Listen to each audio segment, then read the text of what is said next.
All right, what's going on, guys? This is Mike with the 1% Mindset. We're on the podcast. I'm with my man, Koran Bolden. How are you doing, good sir? Hey, what's going on, my man? I'm doing good. Hold on, before we get started, can I get one of those shirts, though? The 1%. Can I get a shirt? No, I got you, man. It's on the way. I got Nice you. shirt, my man. I got to get one of those. Actually, got to get you a book, too. Oh, man. I'm in luck. It's my lucky day. Man, first and foremost, man, thank you for being on, man. I definitely do appreciate it. Just full disclaimer to let you guys know who follow the podcast. Koran has coached me in the past. He's actually still coaching me to this day. He's been my mentor, my speaking coach. So a lot of the things that I've done, that I've said, has been in direct correlation to what Koran has done for me. So thank you first and foremost. It's all good. It's all good, man. It's good being able to work with you, and I appreciate you for allowing me to be inside your bubble, your space, or whatever, man. So appreciate it. Definitely. So kind of want to get started. I mean, I know the journey. So for the people who don't know, I want to start with like your beginning. And I know when you first started, you were into the hip hop space and you were a signed artist. Can you kind of just do that, especially considering there's so many, people who want to be artists who never get signed, and like kind of walk me through that process of that grind and that hustle. Yeah, well, me starting off, when I first started off, I was doing music as a way to kind of live on through my brother. So people that don't know, I lost my brother to gun violence at an early age. It traumatized me in school. I went from being an A and B student to getting like C's, D's, and I was barely graduating, but I was always brilliant on the inside. And I was always entrepreneurial and artistic with my arts and my crafts and all that stuff. And so one day I found, searching through some crates of some of my brother's old belongings, and he was had these tapes. So back then it was cassettes for any of the younger generation.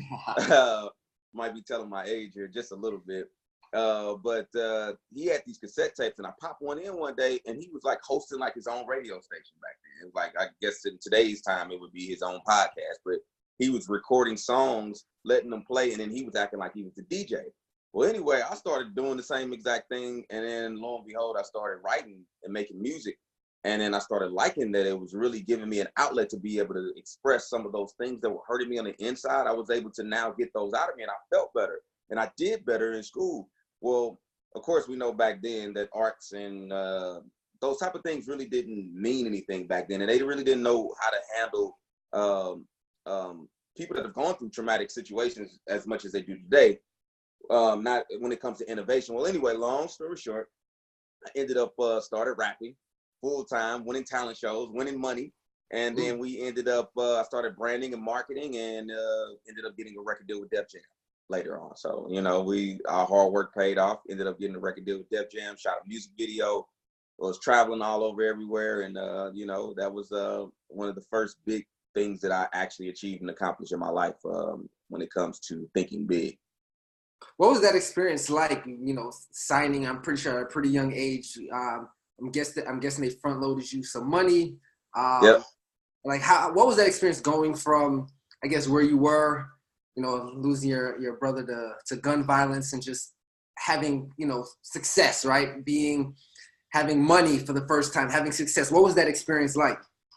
Man, can I be honest with you, or you want me to tell you the truth? Yeah, keep it real, All right. It was amazing, bro. I ain't gonna lie. It was absolutely one of the most amazing experiences that I ever had in my life. I mean, to literally be listening to a cassette tape of some of the world's greatest artists, such as LL Cool J and Kanye West, later on in life, Kanye West and all these big people, Jay-Z, Rihanna, and to be able to walk around in the actual building of the people that I'm listening to and I admire and I respect was totally phenomenal. Traveling to New York the first day that we got a chance to perform in front of their CEO at that time. And I was just blown away, man. I really was on a high, and there's one thing that they say, once you learn something, you can't unlearn it. So there's some pros and cons to that a little bit, because once you experience goodness, it's kind of hard to go back and unlearn what you already learned, or see or unsee what you've already saw. And so that was one of the biggest things. So there were some pros to it. There's also some cons to it, because I spent the rest of my life not being able to dream small, which I guess is a good thing, but at the same time, dreaming big also comes with its challenges. And so you have to surround yourself around the right people. You have to have the right mindset. The 1% mindset, as a matter of fact, of what you're talking about. And you got to make sure that you are constantly working on yourself day to day, because once you turn it on, you can't turn it off. Mm. So you transitioned from music. So you got the deal, and I guess you started to transition out of music. Then you decided to open up a record store inside the mall. This was Yep. after the music deal, correct? Yep. So So just kind of a little bit before that, what happened is we ended up losing a record deal. There were some changes at the record label that were out of our control, where the CEO actually he resigned. And so with that happening, we really didn't have a record deal at all. I mean, you can't make decisions without a president or CEO at the company. So we ended up losing that record deal, and I had another opportunity to get another record deal. But at the time, I had a son, and my mom used to always tell me, I didn't have my dad in my life, so my mom used to always say, "Hey, Koran, make sure you make me this one promise. If you take care, when you have a son, make sure you change the generational curse, or make sure you change like what has happened to you. Make sure you don't pass that down." And so I made a promise to my mom, and so I had to ask myself at that moment, did I want to continuously keep chasing my dreams, or was I going to do the responsible thing and be home and be a dad and change the generational things that have come up against me in my life and my childhood? And I made the decision to stay. And part of that deal was, my wife, well, she's my wife now, but my girlfriend at the time, she, one of the parts of the deal of me just being irresponsible, always on the road, always keep putting the money back into the business. One of the things was, hey, you got to go get a job or something like that. Like, I really want you to be stable and be a good role model for your son. And so I took her up on that, stayed home, making $7 an hour. Can you believe that, Mike? Like, I was literally making a $100,000 record deal. It's going to turn into millions of dollars over the years, shooting a music video, and I had to go and work at a telemarketing company for $7 an hour. Most embarrassing thing, my video was still playing. Mike, do you understand? Do you see the pain in my eyes? Like I couldn't believe it. My video was still playing, and I'm sitting with a headset on, talking to customers and clients, and people laughing at me at work. Well, anyway, long story short, I stayed focused with that 1% mindset, and I moved up through the rankings, and I ended up saving up enough money to be able to own my own recording studio, record store inside of a mall. And that's where we got our big break from. And so that's what kind of like, there's anybody, I want to say this, pause, is that if there's anybody out there that's working a 9 to 5 and you feel like you can't get ahead, I want to let you know that if you stay patient and you work your land little bit by little bit, you will eventually overcome and live your dreams, but you got to stay patient. What was so unique about this record store that you, well, not the record store, but the recording studio that you opened up in the mall? What was so unique about that? Yeah, so for one of the biggest things when it comes to business is I always tell people that you need to start with a why.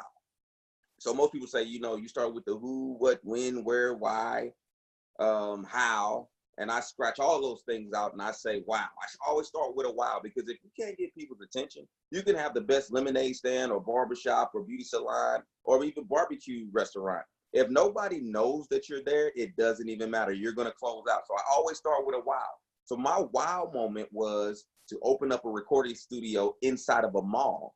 No one had done this at all. I did all the research. Nobody had a recording studio in the mall. And I thought to myself, I don't really have the marketing dollars and the promotion dollars. I only have enough money to open up the doors. And I'm limited on resources and funding. Really don't know what I'm doing at all. And I don't have a blueprint for this. And so I needed to come up with a big wow. So the first wow that I did was open up a recording studio inside of the mall. Now, a lot of people called me crazy. They said, that is not going to work. How can you do that? Why would you do that? As a matter of fact, this was when the recession was going on. So they're like, why would you do that? Nobody has any money. And in my mind, I'm thinking like, I am about to do this, exactly what I believe in my heart to do. And I'm going to start with a wow. So most people try to go out on faith and open up a business. That will not work. I'm all for faith. But if you don't have a wow, you are going to be swimming an upstream battle. You're going to be walking on a slippery slope. So I made sure that I opened up a recording studio inside of a mall, which allowed me the opportunity to meet millions of people walking past my door every day. And I didn't have to pass out one flyer. I didn't have to use social media. I could shake hands with people that walk past my business every day. So that was wow number one. And then wow number two, I wanted to take it to like wow, like 2.0. And I really, really pushed it on this. But I was a recording studio that restricted youth from using profanity in their studio, in their lyrics. And so that was a bit of a challenge because I lost a lot of business from that. But at the same time, it was a big wow factor. The people that talked about me and said that it wouldn't work, they were going out telling 20 people like, hey, you heard about this recording studio in the mall? Man, it looks really, really good in there. And I really want to work with these guys, but you can't use profanity. That's stupid. So they're telling 20, 30, 40, 50, 100 people, not knowing that they're helping people become intrigued and curious about seeing about this recording studio that was really in a mall. So people would come up and walk past my door just to see if I was still open and to see if this thing was real. And I used that as a marketing tactic and integrity tactic to be able to do something on a larger scale, to work with major corporations, colleges, schools, and which eventually spawned out my motivational speaking career and consulting business. You said you had that's where your major breakthrough happened, when you opened up that recording studio. Yep. What was that one piece or whatever? What was that breakthrough that happened for you? The breakthrough happened just from knowing that you could stand on integrity and not going with the status quo. I did something that was totally opposite of what anybody was doing. I mean, you think about hip hop, you're thinking profanity, you're thinking ultimate expression. And whether you want to argue the fact of is profanity wrong or is it not, what I was doing, I was challenging young leaders and musicians to understand how to be able to speak in a language and challenge them to be able to say something in a way that restricted them, but also expanded their minds. And so anybody can use profanity. I mean, I know people that use profanity. There are some great people. I know people that use profanity. There's not great people. It has nothing to do with necessarily who you are. But what I wanted to do is I wanted to challenge young musicians to be able to do something different, to be able to stand out and also think entrepreneurially. Because one part about being an entrepreneur is you got to think outside the box. You can't be status quo. If everybody's doing it, you won't win. You have to stand out. And so this was a way to stand out. And honestly, and honesty, the people that went through my recording studio, the people that I coached and mentored, they've been on American Idol. They've been on, one of them has a record, two of them have a record deal right now. And they're living out their dreams. And so, and I got tons of other stories of people that have done tons of other great things for me coaching. But I wanted to that breakthrough moment was when I decided that I was going to give back to the youth in a way that was non-traditional, and I was going to stand my ground, and I wasn't going to allow anybody to come in and disrupt what I was on at that particular time. And so that was my breakthrough moment, to understand that you can be different and also be very dangerous in a good way, so to speak. You can be very dangerous as far as the status quo is concerned. And so that's where my big breakthrough came from.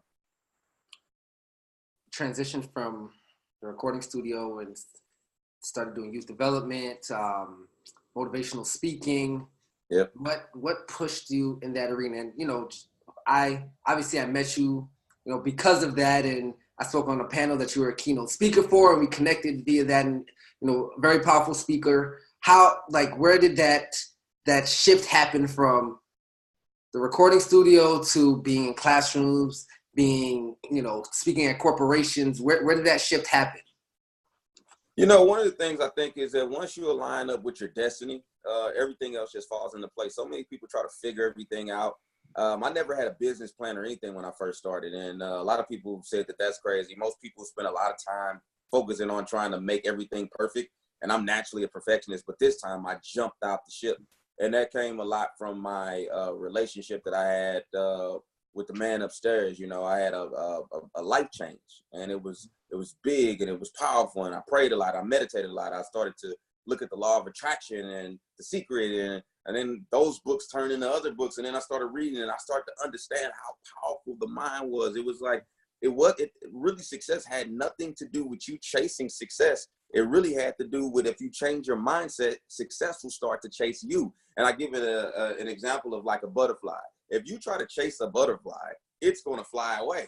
But people that really know how to get butterflies to come on you, if you stand still and you wait there and your energy is right and you're calm and you're peaceful, the butterfly will actually come on you and rest on your shoulders and flap his wings. And so that's what success is like. If you keep on chasing it, it's going to run away from you. It's scared of you. But if you sit back and be patient and just jump out knowing that who you are and let the greatness and your energy vibrate on a level that most people aren't on, the success will actually become like a gravitational pull where it pulls the success back to you. And so that's when I start to understand the mindset and understand how it works and understanding how you can think big and you dream big and you talk big and big will come showing up at your doorstep. I never chased any deals. As a matter of fact, the deals that I've chased always blew up in my face. The ones that I sat back and I waited on and I just worked my land day by day, minute by minute, second by second, those are the greatest deals that ever opened up for me. So I never really focused on trying to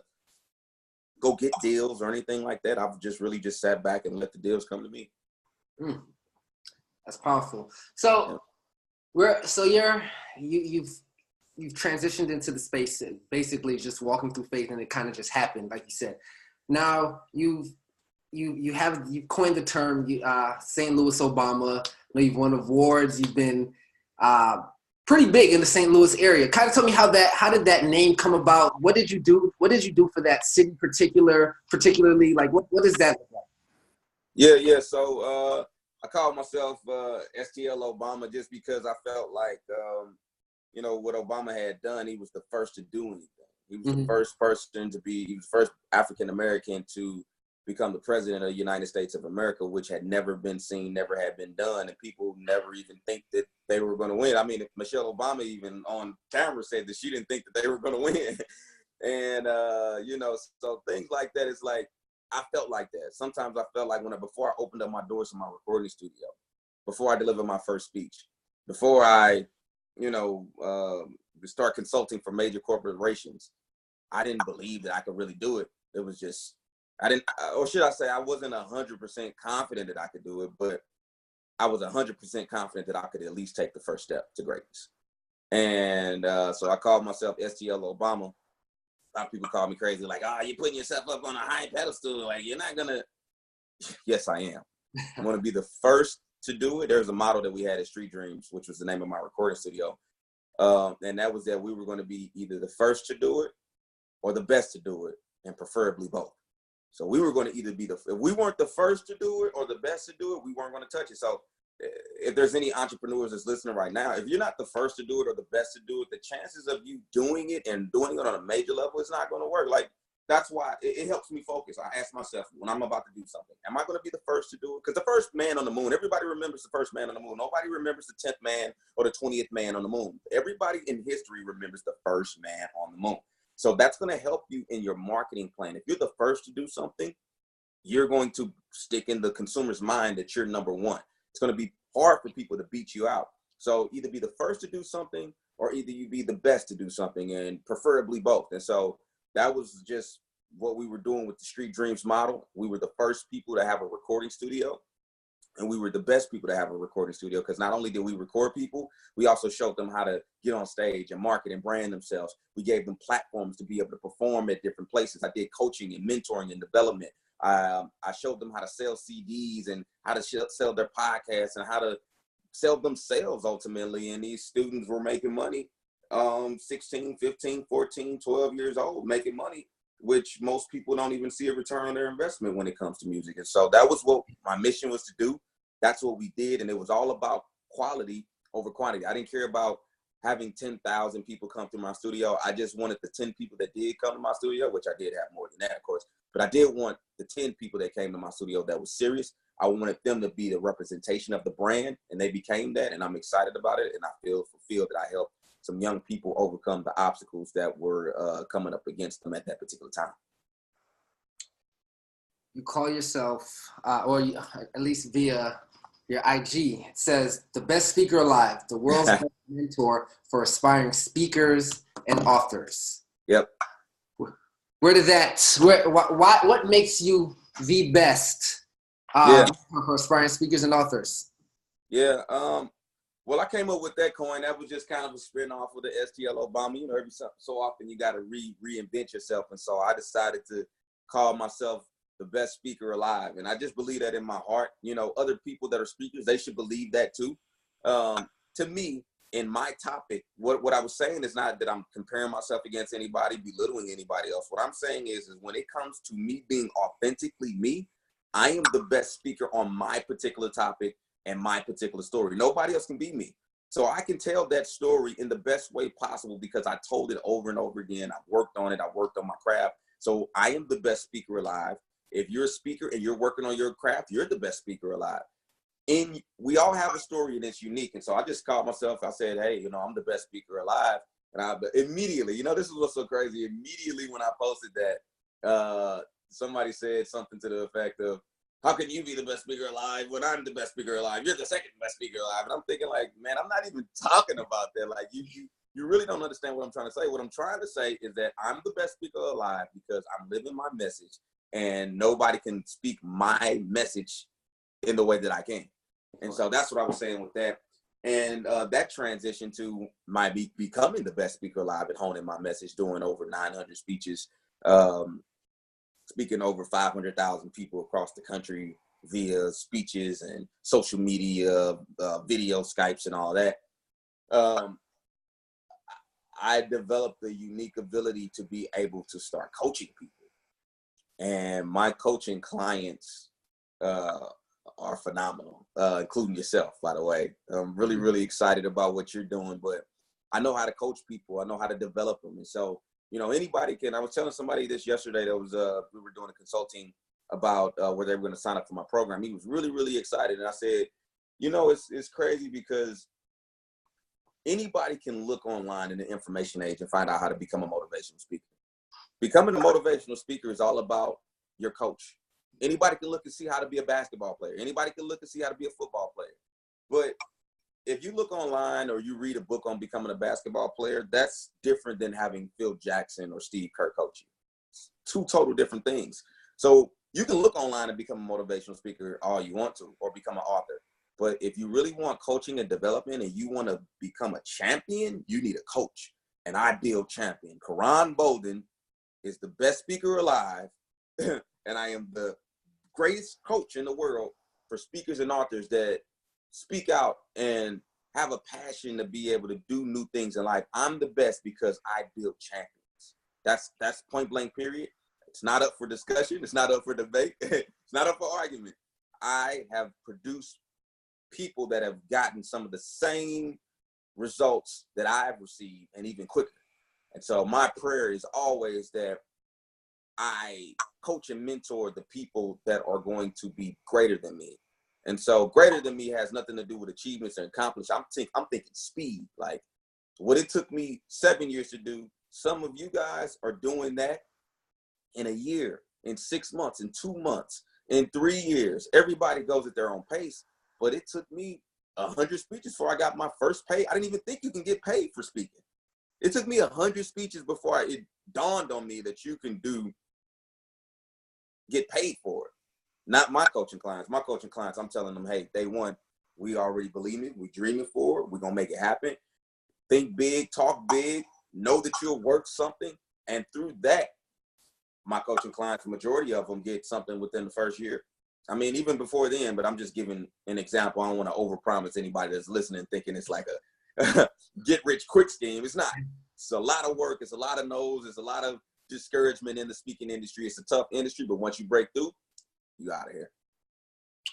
Over 900 speeches. Is there one particular speech, and there's probably not one that stands out, but is there one that you can think that either shifted something, whether that's in the good or bad ways? Is there one in particular that you could think of that kind of gave you that? Yeah, the one that really stands out to me the most was the one that I did with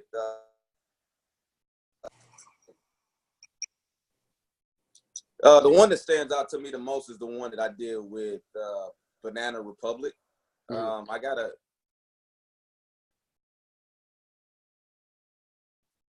Looks like we lost him, guys. Hold on. Let's see if we can get him back. All right, he's back. Okay, hello? Yeah. I'm back. All right, cool. Let's get to it. All right, so the one that stands out to me the most is the one that I did with Banana Republic. Mm-hmm. And the one that I did with Banana Republic was an amazing one because me speaking on stage to 1,000 general managers across the world for Banana Republic was amazing. The CEO, everybody was there, and they even had a translator on stage. And it was crazy because that was the first speech that I did where they had a translator on stage. And it was crazy because when you have a translator, they actually had headsets on, and there was a guy in the back translating. So he wasn't on the stage. He was in a booth in the back. And so I would tell a joke and people would laugh. And then it was like a delay. Like 5 seconds later, he had to translate it. So it takes a while for him to translate. So they'll start laughing a little later on, which is really weird. Like it's a 5-second delay. So that was a cool experience. And the biggest thing that I learned out of that is that I had been thinking about writing a book for the longest time. And I kept procrastinating.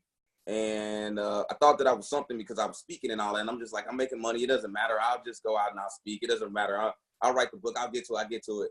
Well, when I finished that speech, there was a long line of general managers that were in Las Vegas that wanted to buy a book and products and stuff. And I didn't have anything at all.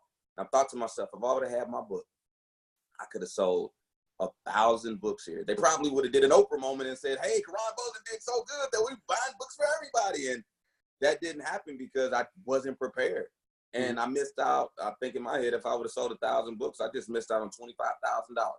Well, when I came back home, guess what happened? I wrote that book in like 30 to 60 days. Like I was not playing at all. Like I had to get that book done because I understood at that moment, and I've said this with you, is that platform without product is pointless.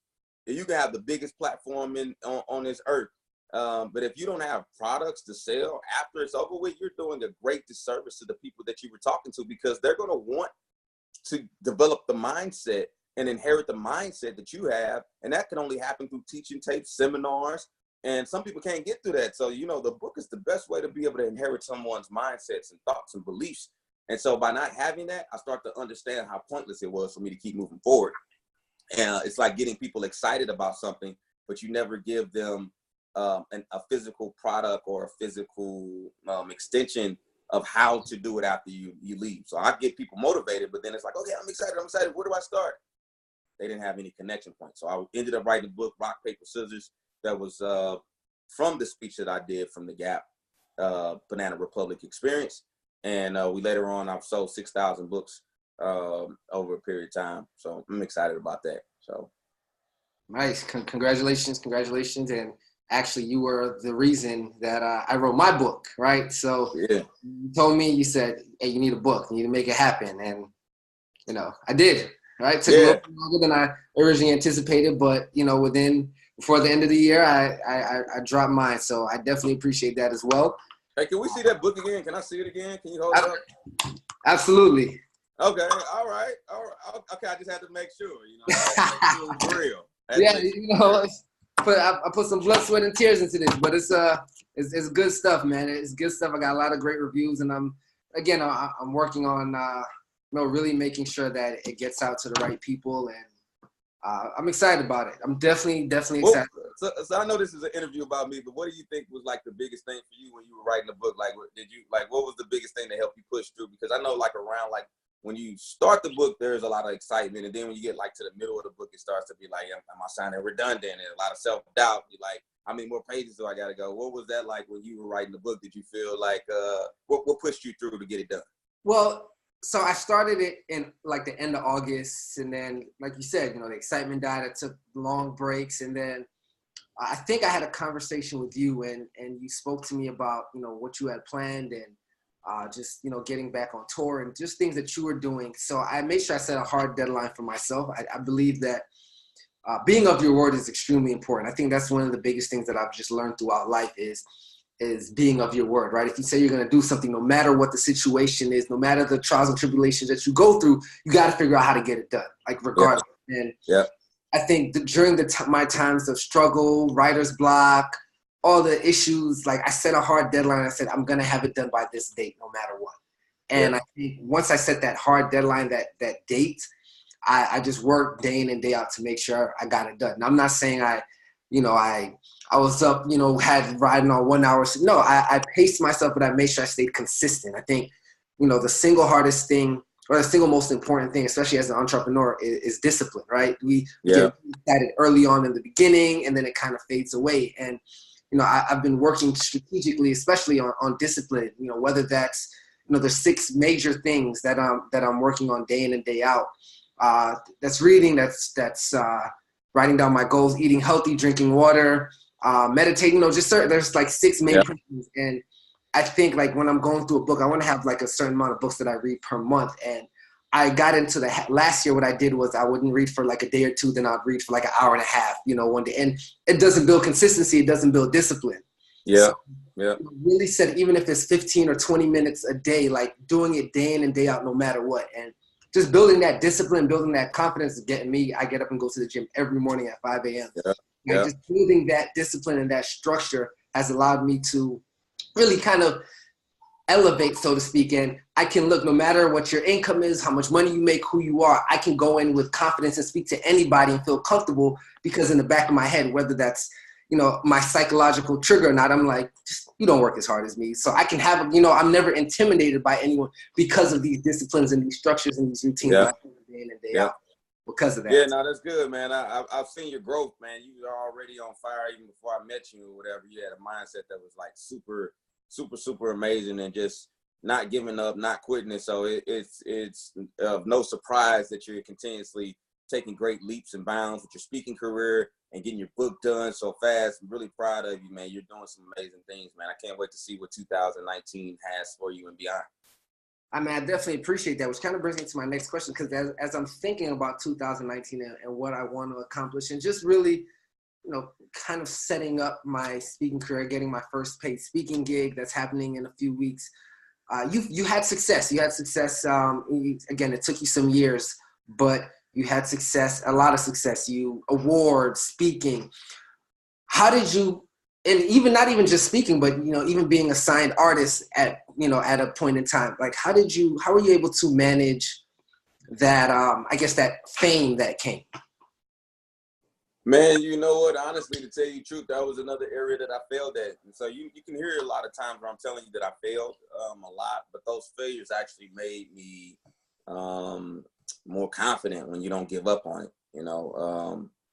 I wasn't able to deal with any of it, honestly. A lot of people could say they prepare themselves for the NBA contracts or rise to fame or the lottery, or if I had $1 million, or if I won that lottery, this is what I would do. And as you can look, there's countless stories of people that won the lottery that went bankrupt. There's constantly videos that I've literally watched myself of people that said that the lottery was the worst thing that ever happened to them. Now you ask yourself, how in the world do you say that when you won 500 million or 30 million or 20? Like, if I just had that, I would be happy. And what you'll find out is that success comes with an ultimate price, man. It is something that I don't think a lot of people are prepared for. When you become successful, and so there's a difference between success and actually having money. Those are two totally different things. One thing is that you can be successful and not have money, and people perceive you to have money. And by you putting on this fake it till you make it persona, people will get mad at you if they ask you for $100 or $1,000, or maybe they'll think that you're so rich that you can pay their rent for the month and they're about to lose everything, or their medical bills. I don't know what it is. It could be something life threatening. But if you don't come through for them and they think you have $10 million in the bank, they're going to blame you because they feel like, we're friends. Why can't you help me? But that's what happens with fame.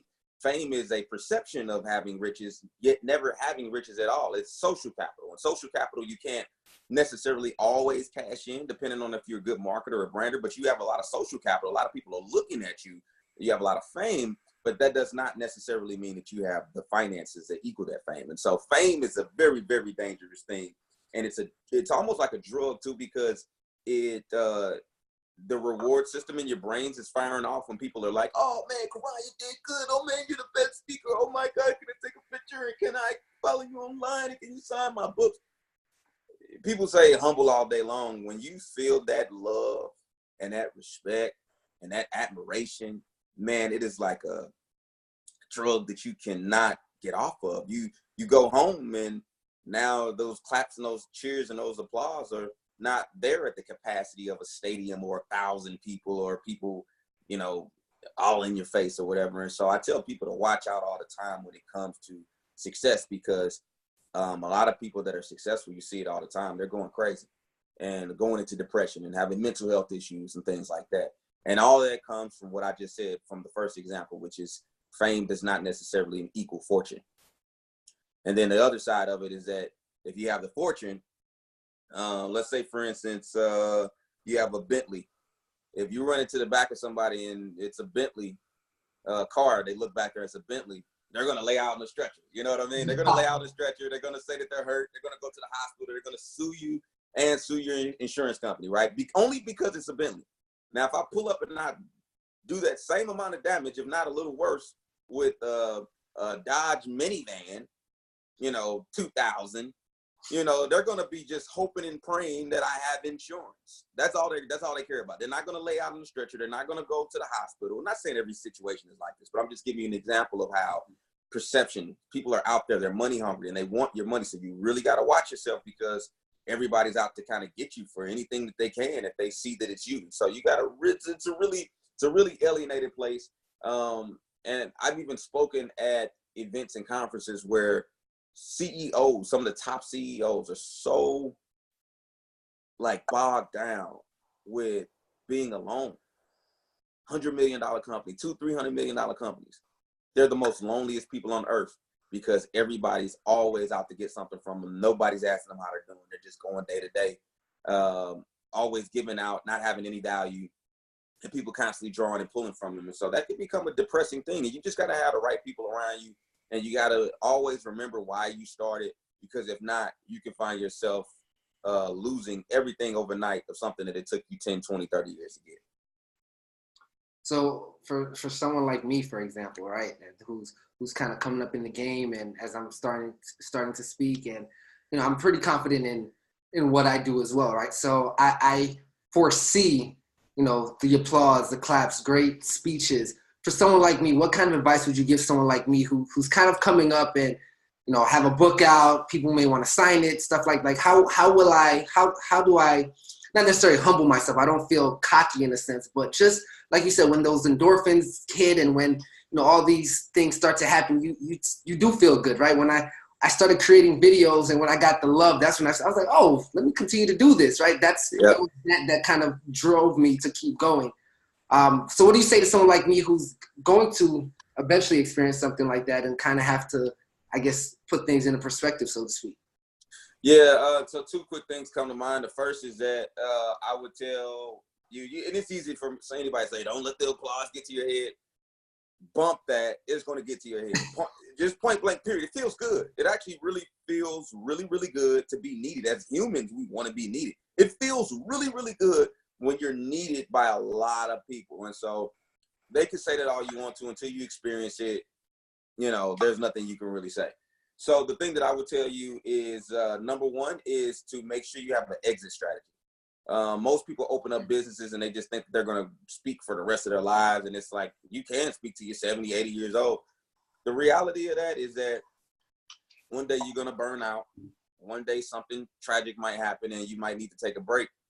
And so I tell people always to set up an exit strategy, which basically is to create products and services that extend beyond you. You know, Apple has not only the iMac, but they also have the Apple Watch. They also have the iPhone X, and they also have all these other devices. So creating products and extensions of yourself, whether that in case in point of the motivational speaking world, that's you as a speaker. Then there's an extension of you as coaching, doing life coaching, one-on-one on the phone, or group coaching. That can be online courses that I really highly suggest, which is you recording some videos and then putting them on your online platform, and then you can make money without you being there. I can't possibly in this world talk to a coach 1 million people, but my online course can.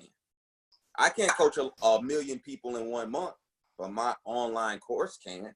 And so you're talking about this working even when I'm asleep. I'm still coaching because my videos can be played at any point in time.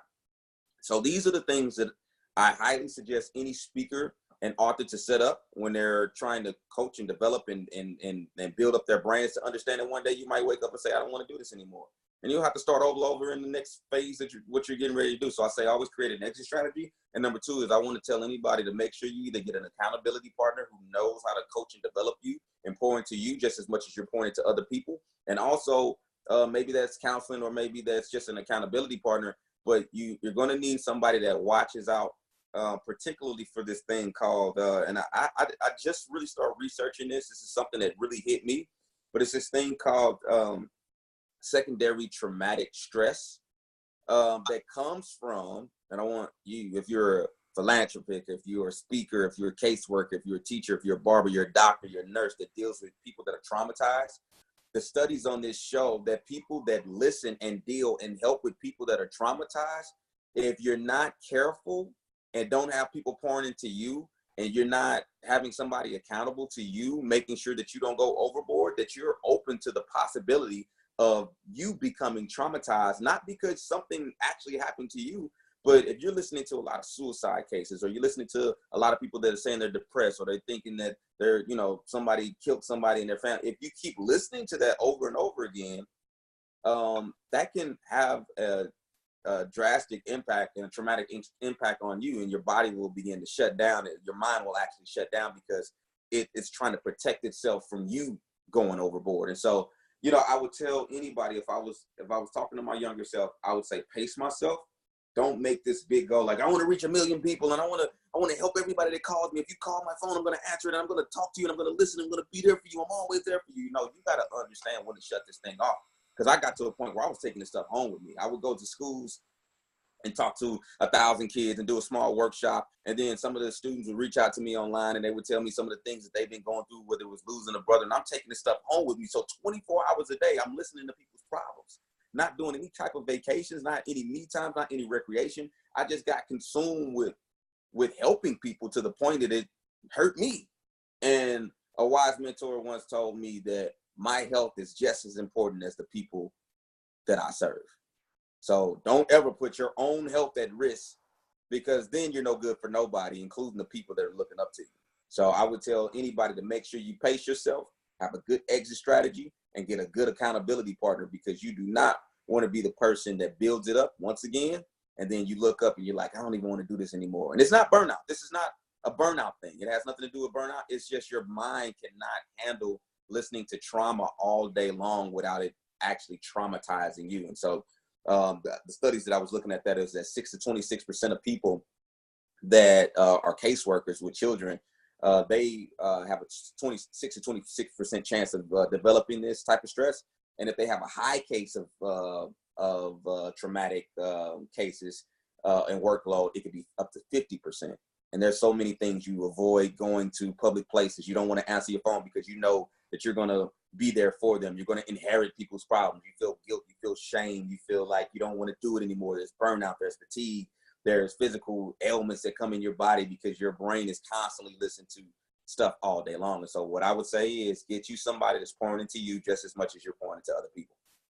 When did you realize that for you that it wasn't burnout, but it was the what was it, the stress disorder? What was the first word? Something stress disorder. Yes, secondary traumatic stress. Secondary. So yeah, when did you realize that? I remember you spoke to me about just being burnt out, and like when did you realize like, yo, it's not burnout, it's just, I was taking in so many other people's problems that it started to affect your mental health. Like when did you realize that, or what kind of triggered that? It started about 3 years ago for me, honestly. It was like and I tell people to watch out for it because it creeps up slow, because you got so much passion. Your passion will put you in denial about it. You just think, I'm just going to keep going. I'm going to grind. And I you see all these gurus out here and they're like, grind, work hard, work. Man, when you that's a young man's game. That's a uneducated young man's game. That's passion, and it's zeal. But zeal without knowledge is dangerous, man. You don't want to be zealous and think you're going to overcome the world and its problems. There's nothing we can do. We can only add so much we can't change the world. All we have to do, and this is something that I learned, is that when we change ourselves, we can change the world. So most motivational speakers that come to me, they're like, They're like, I want to reach 1 million people. I want to change the world. And then they say, you know, if I can only reach one person, I would feel like my life will make a difference. What I want to tell you is that one person that you're talking about changing and developing and mentoring and cultivating that you can feel fulfilled on, that one person is not other people, it's you. If you change yourself, like Michael Jackson say, man in the mirror, you know what I mean? He said, if you look at yourself and make the change, you can make the world a better place. If you change yourself, you're going to have better relationships. You'll coach and you'll mentor. You'll have energy at a level that you wouldn't normally have. And so if you change yourself, that one person that you're looking to change is you. And so I thought that it was through changing other people, and I ended up losing myself and my own identity. And so when that happened to me like 3 years ago, didn't really know what it was. And then everybody started jumping on this mental health topic, talking about it. And then there's some people that are out here, and I'm not going to name any names, but people out here that make mental health look like a class act show. It's like a clown show. Like, oh, mentally, like, no, this isn't a game. Like, people are really dealing with mental health issues, and also the people that serve people with mental health issues are having issues. And so people are just generalizing and call it anxiety or depression or whatever. And really, if you look at secondary traumatic stress, that actually, or they'll say burnout. If you look at that, the studies on that, it really is nothing happened. You just were listening to everybody else's problems, and you're supposed to have a supervisor that supervises you on that type of stuff. And nobody's talked about it. So I kept thinking like, okay, maybe this is anxiety, or maybe I'm down in the dumps and this, that, and other. And nothing was actually wrong with me at all. There was nothing wrong with me. What was wrong was that I kept listening to everybody else's problems. And I looked up and I just didn't want to do it anymore. I started feeling like guilt and shame and stuff like that out of nowhere for no reason. And it was just like, I didn't even want to get on the phone because people would blame me. Like if I didn't answer the phone call, it's like, you weren't there for me when I really needed you. And then I started to feel guilty and shame and obligated, and I didn't even want to do it anymore. And so I wanted to let people know if you're doing a high volume of dealing with people and their problems, and that does not just mean caseworkers, it means barbers and beauty salons. You're often listening to people's problems when they're sitting in your chairs. That's motivational speakers. That is coaches. That's athlete. Coach athletes. You're coaching athletes. All those. If you're dealing with people in trauma and stress, I would highly suggest that you look into not just anxiety and depression and stuff like that. That's generalized through mental health, but particularly look into the secondary traumatic stress. And make sure you look and just talk to your doctor, or talk to somebody that you know that's a professional in the field that can explain what that is to you. Because the average counselor is not just going to bring that up. They're just going to generalize it and say, anxiety, depression, oh, let's just fix it. And they'll tell you to do stuff like meditate and all that type of stuff. But if you keep answering that phone and keep pouring out more than you're getting poured into, it doesn't matter. You can do that all day long. It's not going to work. You need somebody that's going to hold you accountable and make sure you're taking trips. And like you were saying, drink water and eat healthy and stuff like that. You need a holistic body to be able to go out and serve the community at large. And so if there's anybody that's listening out here, please look at it. Most people that I talk to about it have never heard of it in their life. I didn't hear about it until like 2 weeks ago. I've been taking a deep dive into it. And so disclaimer here, I am not a counselor. I am not a doctor. I am not saying that I'm the expert on this particular topic, but my next book and my next mission is to go out and make sure not only that the kids that we serve, that's what I used to do, but make sure that the people, the teachers, and so shout out to all the teachers and the principals and the counselors, all those people that are out there that are helping people. I want to make sure that you're just as healthy as the people that you're serving. Powerful, powerful. Yeah, my next thing I was going to ask, what are you up to next? But you kind of dove in and said exactly, what it is, what you're up to for 2019. So. So that would be my biggest thing. I want to be able to talk about that. So I'm about to get ready to transition away from doing majority youth motivational speaking, or my ideal thing would be able to go do an assembly at a school. And then later on, I would do the teachers only.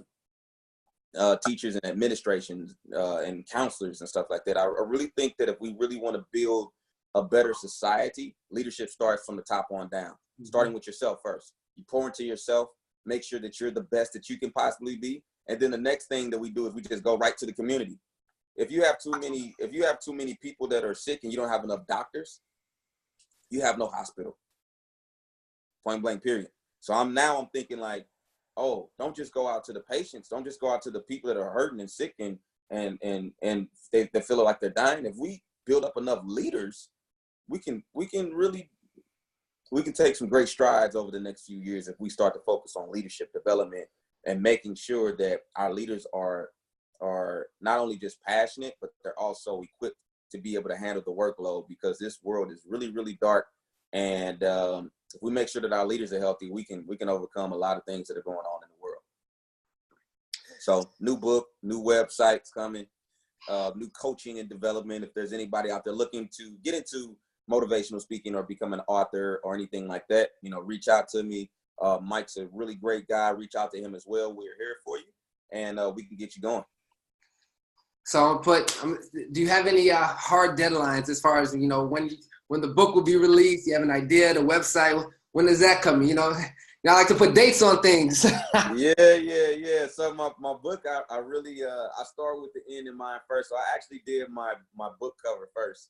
I did my book cover. I got 3 more chapters left.